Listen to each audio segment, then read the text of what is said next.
और अब खबर देश की सुरक्षा से जुड़ी और नौसेना की ताकत से जुड़ी।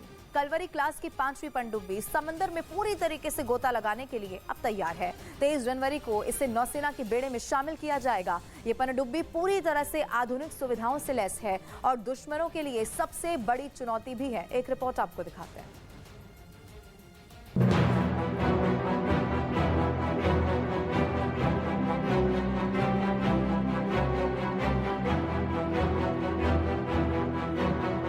भारतीय नौसेना का नया योद्धा कलवरी क्लास की 5वीं सबमरीन।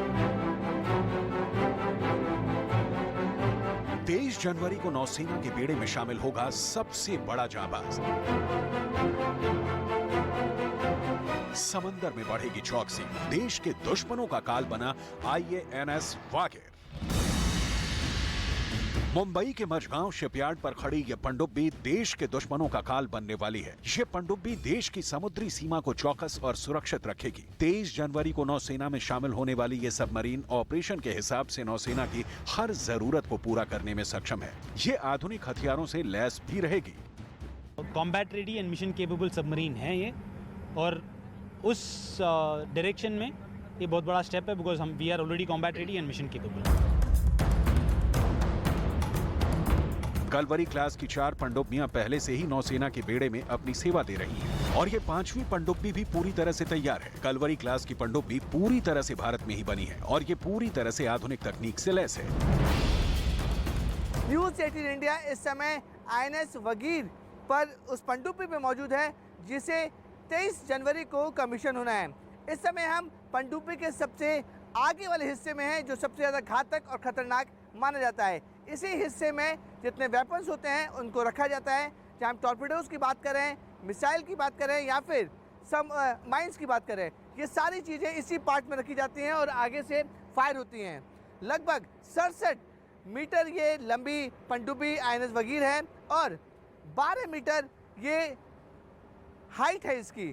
तो अपने आप में काफ़ी बड़ी और काफ़ी घातक सबमरीन है। और मैंने आपको बताया कि कलवरी क्लास की 6 सबमरीन में से 4 सबमरीन यानी कि INS कलवरी, INS करंज, INS वेला, ये पहले से ही भारतीय नौसेना में पूरी तरह से कमीशन हो चुकी हैं। अब INS वागीर 23 तारीख को इस सबमरीन को भारतीय नौसेना में शामिल किया जाएगा। अगर हम इसकी एंड्योरेंस की बात करें तो ये सबमरीन पे जब कोई ऑपरेशन होता है तो लगभग 50 दिन या फिर उससे ज़्यादा दिन तक ये एक साथ पानी में रह सकती है, बड़े ऑपरेशन को अंजाम दे सकती है।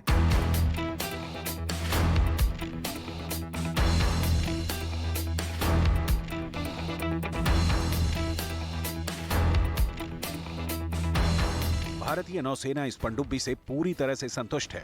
इसमें जिन तकनीक का इस्तेमाल किया गया है वो ऑपरेशन के हिसाब से नौसेना की जरूरतों को पूरा भी करती है।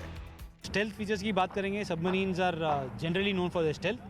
तो इसमें हम अकूस्टिक स्टेल्थ और मैग्नेटिक स्टेल्थ इनकी बात करते हैं हम। तो ये लेटेस्ट स्टेल्थ फीचर्स के साथ बने हुए सबमरीन्स हैं। और अगर आप वेपन्स के बारे में बात करेंगे तो हम टॉर्पीडोज, मिसाइल्स और माइंस, जो मिशन का रिक्वायरमेंट है, जो डिप्लॉयमेंट का रिक्वायरमेंट है, उसके हिसाब से हम कैरी कर सकते हैं। अब इंतजार 23 जनवरी का है, जब मझगांव शिपयार्ड पर खड़ी इस पनडुब्बी को नौसेना के बेड़े में शामिल कर दिया जाएगा और फिर ये मिशन में जुट जाएगी।